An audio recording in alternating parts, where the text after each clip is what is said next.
Les traigo una historia que les pondrá la piel de gallina.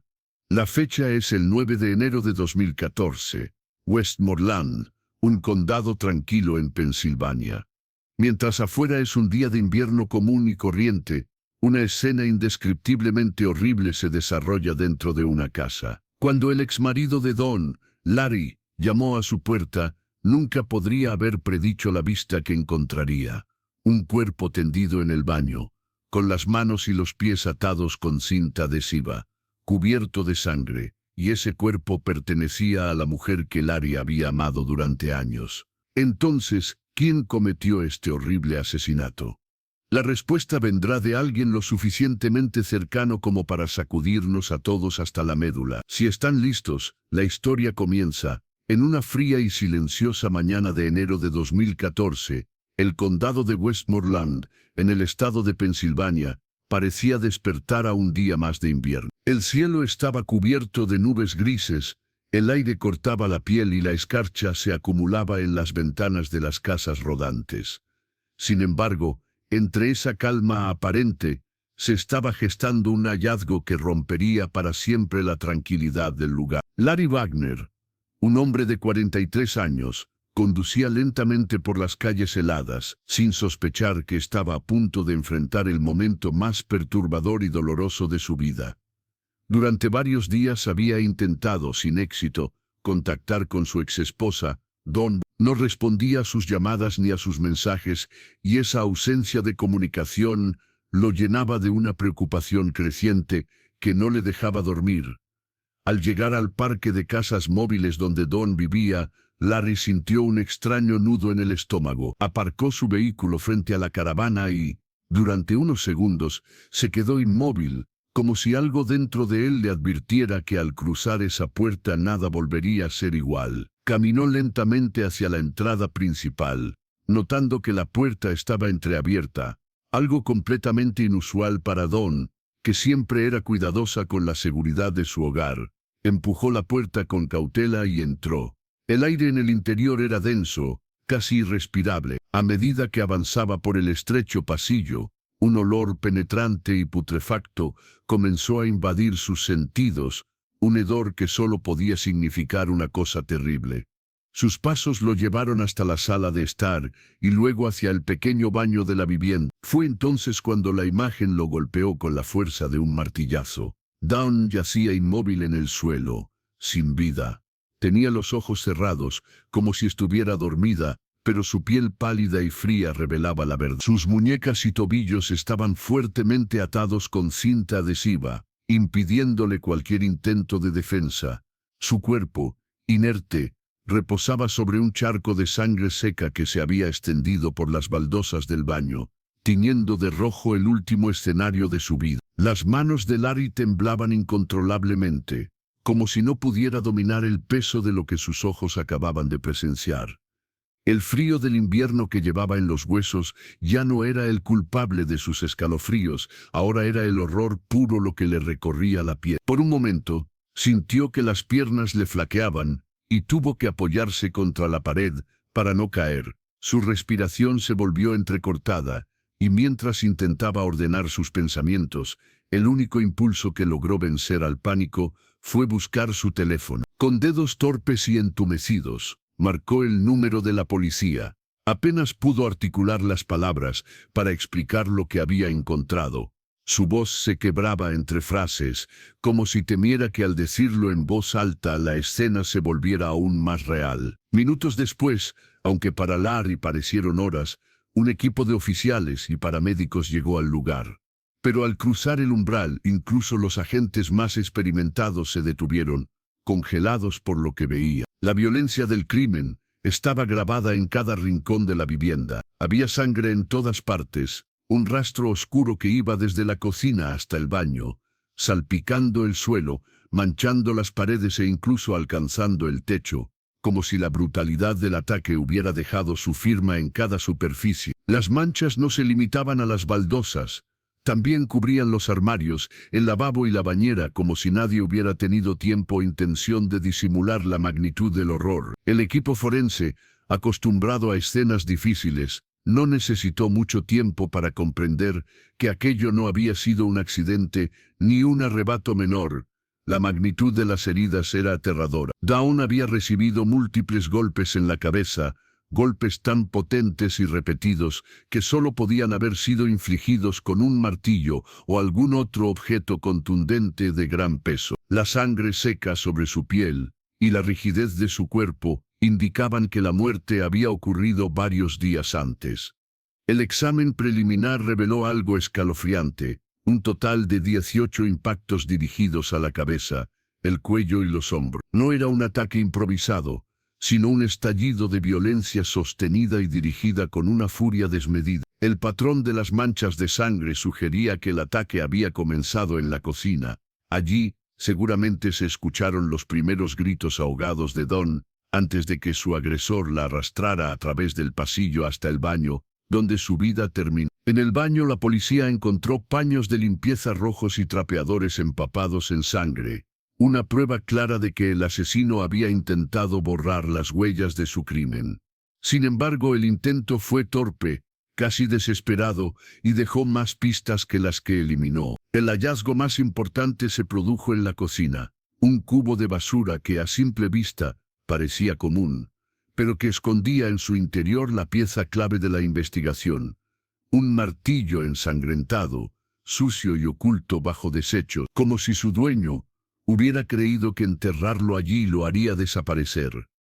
Mientras los agentes procesaban la escena, se dieron cuenta de un detalle inquietante. El Chevrolet rojo de Dawn no estaba en el lugar. Era un vehículo que ella usaba a diario y cuya ausencia solo sumaba más interrogantes. La preocupación de los investigadores aumentó al instante. Entre las posibles explicaciones surgió la más obvia, y para ellos la más urgente: buscar al primer sospechoso lógico, la persona que había encontrado el cuerpo. Ese sospechoso era Larry Wagner. No solo había sido el primero en entrar a la casa, sino que, como exmarido y aún uno de los amigos más cercanos de Dawn, tenía acceso a la vivienda y conocía su rutina. Los policías, siguiendo el protocolo, no dudaron en detenerlo para interrogarlo. Sabían que en la mayoría de los casos, los crímenes de esta naturaleza provenían de alguien cercano a la víctima. Y Larry encajaba, al menos en ese momento, en ese perfil. Larry testificó con la voz cargada de emoción, visiblemente conmocionado y profundamente afectado por lo que había ocurrido. Explicó que, a pesar de que su matrimonio con Dawn había terminado hacía años, ambos habían logrado mantener una relación cordial e incluso amistosa. No había rencores, decía, sino una historia en común y un cariño que el tiempo no había borrado del todo. En medio de su declaración, mencionó un detalle que había empezado a inquietarlo incluso antes de aquel fatídico día. 3 días antes de descubrir el cuerpo, había recibido un mensaje de texto supuestamente enviado por Dawn. Sin embargo, algo en aquel mensaje no encajaba. Las palabras estaban mal escritas, el tono era extraño, casi ajeno a la forma en que ella solía comunicarse. Aquello encendió una chispa de duda en su mente, aunque en ese momento no imaginaba la magnitud de lo que estaba por descubrir. En un momento del interrogatorio, Larry fue más allá y compartió recuerdos de cómo había comenzado su historia con Dawn. Volvió mentalmente a 19. Ella era una madre soltera de 4 hijos, que a pesar de las dificultades de la vida, irradiaba una energía contagiosa y una belleza natural que lo cautivaron de inmediato. 2 años después, Larry no tardó en encariñarse con los hijos de Dawn, Timothy, Mindy, Jennifer y Sarah. Para él, no eran solo los hijos de su esposa, sino parte de su propia familia. Recordó con nostalgia momentos compartidos, cenas en familia, risas y pequeñas celebraciones que parecían anunciar un futuro estable. Pero con el tiempo, la relación empezó a desgastarse.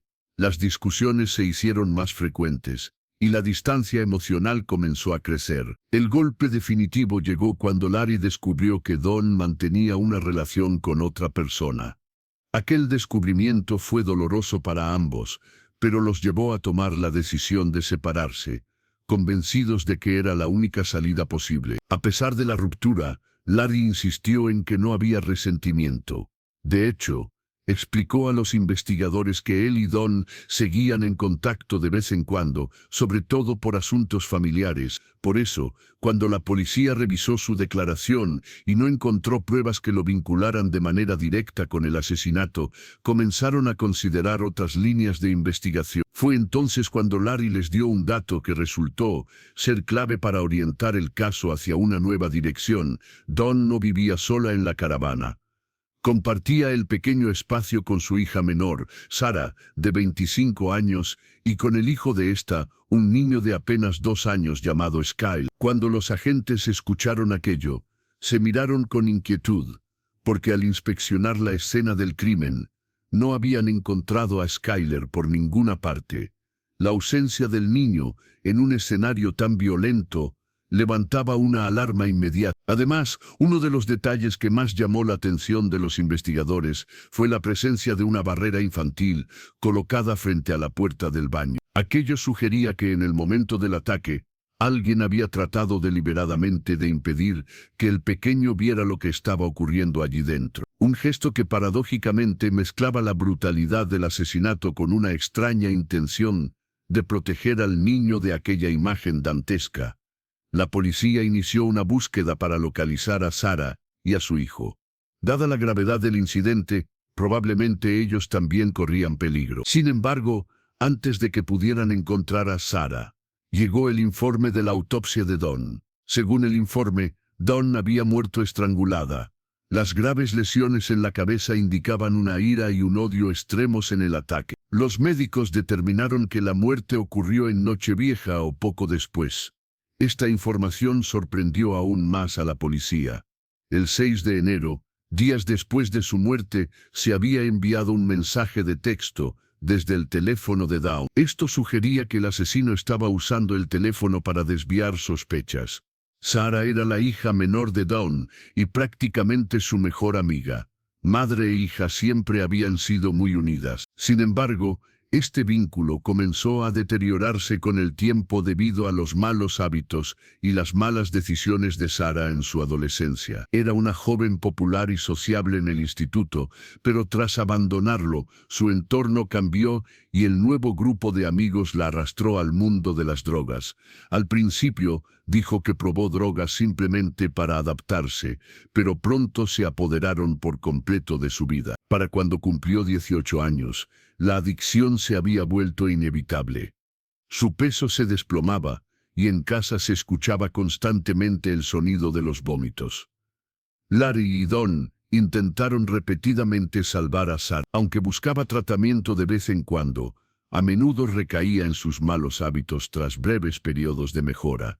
Para complicar las cosas, Sarah mantenía una relación intermitente con un novio drogadicto. Dawn se oponía rotundamente a que vivieran juntos, por temor a que perjudicara aún más la vida de su hija.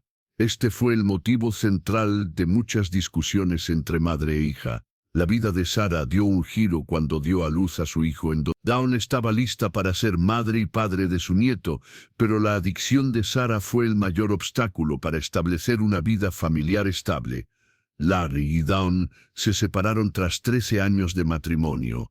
Ella se mudó con Sarah y Skyler a un parque de casas rodantes en Westmoreland. Al principio las cosas parecían mejorar. Larry incluso dijo en su última conversación con Sarah que creía que estaba progresando. Sin embargo, esta visión optimista pronto se desvaneció. La policía se enteró de que el novio de Sarah también estaba en prisión. La revelación verdaderamente impactante fue el motivo de su arresto. El 7 de enero de 2014, intentó robar una sucursal de Subway y luego logró robar un banco PNC. Su hijo de 2 años lo esperaba en el coche mientras lo hacía. Sarah, que ganó unos $320 con los robos, fue pronto detenida y llevada a Allegheny. La enviaron a la cárcel del condado. Esto generó confusión entre los detectives, ya que estaba presa. ¿Cómo podía estar involucrada en la muerte de su madre? Los detectives fueron inmediatamente a interrogarla.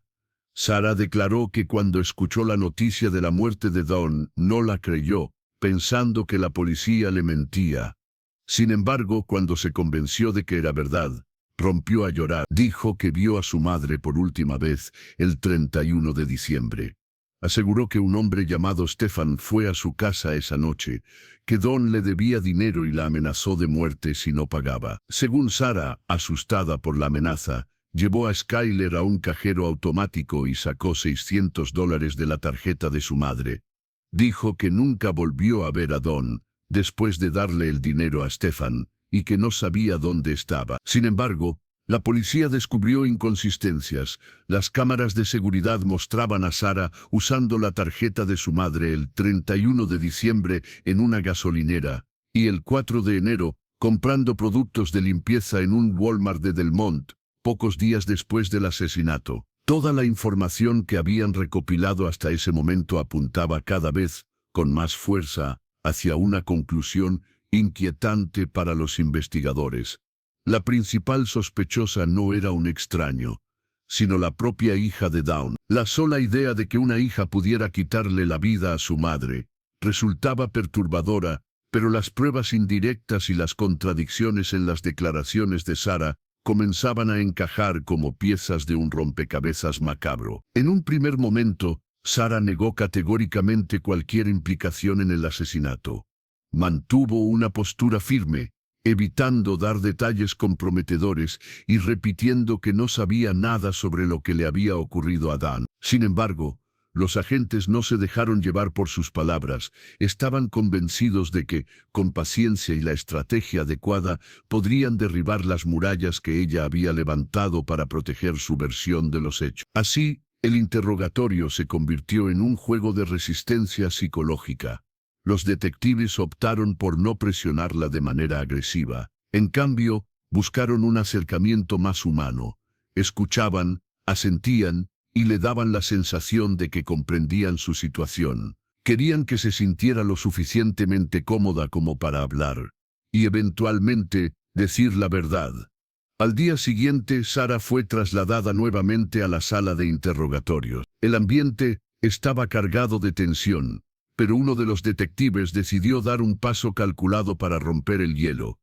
Le ofreció un cigarrillo. A simple vista, un gesto insignificante, pero para alguien que atravesaba abstinencia, ese detalle podía significar mucho. Sara aceptó. Lo encendió con manos temblorosas, y mientras exhalaba el humo lentamente, sus hombros parecieron relajarse. Aquella pequeña concesión fue el inicio de su derrumbe emocional. Tras varios segundos de silencio, con la mirada perdida y un suspiro largo que parecía arrastrar toda su carga, Sara pronunció las palabras que cambiarían el rumbo de la investigación. «Sois responsable de la muerte de mi madre». Con esa frase, la atmósfera en la habitación se volvió más densa. Los detectives, sin interrumpirla, la animaron a continuar. Fue entonces cuando Sara comenzó a relatar, paso a paso, lo que había sucedido la noche del... Contó que esa noche ya se sentía irritable y ansiosa, debido al síndrome de abstinencia.